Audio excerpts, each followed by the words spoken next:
2023-24 শিক্ষাবর্ষে যে সকল ছাত্রছাত্রীরা স্বামী বিবেকানন্দ স্কলারশিপে আবেদন করে ফেলেছিলে সেই সকল ছাত্রছাত্রীদের টাকা ঢোকার প্রক্রিয়া কিন্তু শুরু হয়ে গিয়েছে। তবে এবার প্রশ্ন হচ্ছে কিসের ভিত্তিতে টাকাটা দেওয়া হচ্ছে, অর্থাৎ কোন কোন ছাত্রছাত্রীরা আগে টাকা পাবে।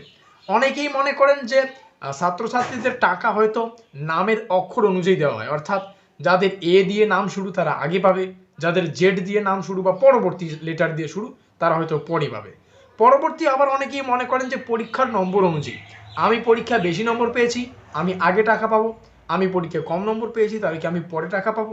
আবার অনেকেই মনে করেন স্কুল এবং কলেজ অনুযায়ী নাকি এই স্বামী বিবেকানন্দ স্কলারশিপের টাকাটা প্রদান করা হয়।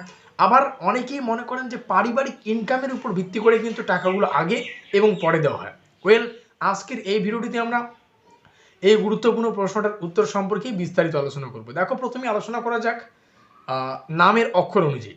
স্বামী বিবেকানন্দ এরকম কোনো প্রসেস ফলো করে না যে নামের অক্ষর অনুযায়ী ছাত্রছাত্রীদের টাকা দেওয়া হবে।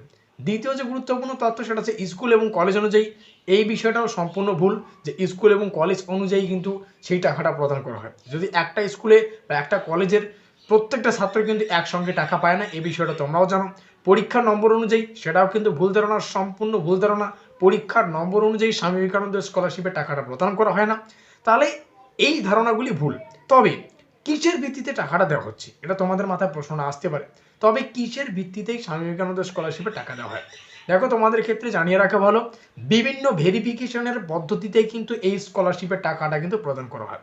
প্রত্যেকটা ছাত্রছাত্রীদের, অর্থাৎ যে সকল ছাত্রছাত্রীদের ভেরিফিকেশন বিভিন্ন লেভেল থেকে, যেমন স্কুল থেকে কলেজ বলো, বিভিন্ন লেভেলে গিয়ে কিন্তু একটা ভেরিফিকেশন হয়। সেই ভেরিফিকেশন সম্পূর্ণ কমপ্লিট হলে, সেই প্রসেসটা, ভেরিফিকেশনের প্রসেসটা সম্পূর্ণ কমপ্লিট হলেই তবেই কিন্তু একটা ছাত্রছাত্রী টাকা পাবে। এই হচ্ছে সম্পূর্ণ তথ্য টাকা পাওয়ার।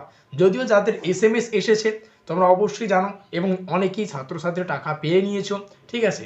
তো যাদের SMS আসা মানেই তোমাদের টাকা আসবেই, এই হচ্ছে গুরুত্বপূর্ণ তথ্য। আজকের এই ভিডিওটি ভালো লাগলে অবশ্যই লাইক করে দিও, বন্ধুদের কাছে শেয়ার করে দিও। আর স্কলারশিপ সংক্রান্ত আপডেট পেতে অবশ্যই আমাদের চ্যানেলটিকে সাবস্ক্রাইব করে দিয়ে আমাদের পরিবারের সদস্য নিও। তো আমাদের আজকের স্পেশাল ভিডিওটি এই পর্যন্তই।